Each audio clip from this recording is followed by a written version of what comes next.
Air tankers have dropped flame retardant as well as helicopters that douse smoky ridgelines with water after the wildfire that originated in the Los Angeles neighborhood of Pacific Palisades has expanded into an additional 1,000 acres overnight.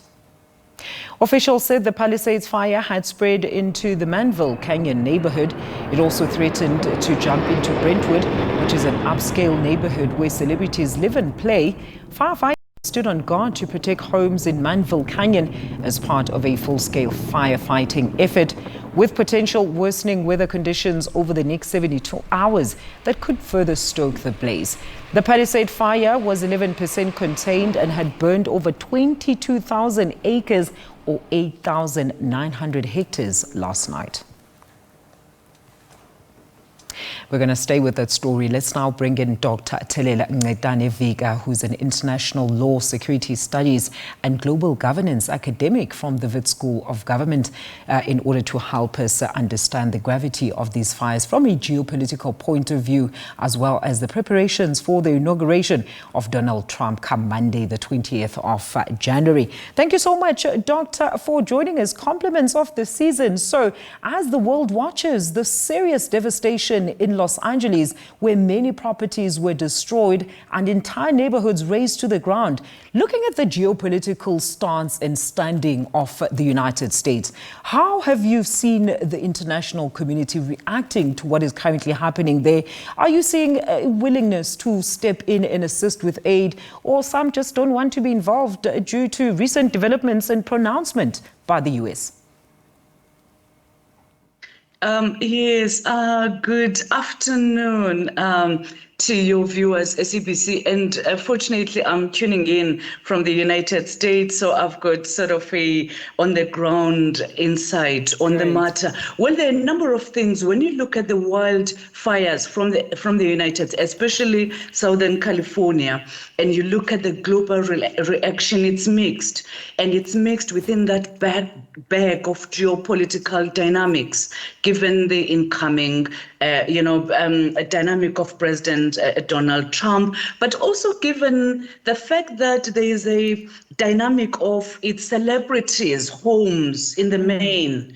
If you look at those who are affected, and others are arguing, but when there was tornado, we didn't necessarily see the sort of the call for global sympathy. Of course, United States has got many allies. It would have allies, within the Americas, North America included, and also allies within Europe. And they would share insights on evacuation plans and on how to handle wildfire, because it's not only Southern California that has gone through that experience, other places in the world has.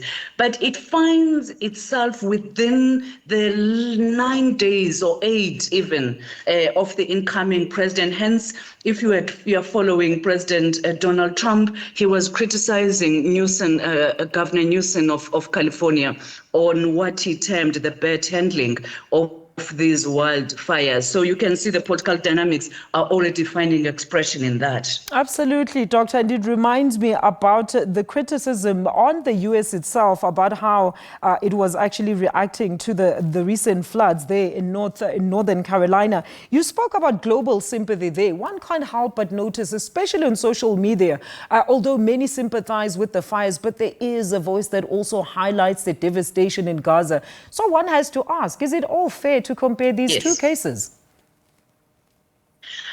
Well, I guess the global community is faced with a number of challenges, the war in Gaza, so that's sympathy. But also you must remember, once you talk about wildfires, it begs the question, what are the causes? One of the fundamental causes of wildfires would be climate change.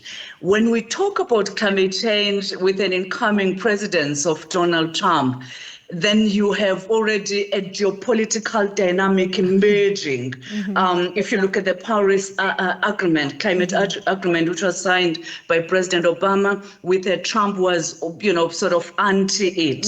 So people would be feeling, well, these are the impacts of some of the decisions that have been taken by some federal states within the United States. Of course, the war in Gaza should remain in all of our hearts and minds. We must never forget the devastation. So I guess the global community at this point is called to hold these true and multiple truths at the same time. Absolutely. And which one has got more devastation?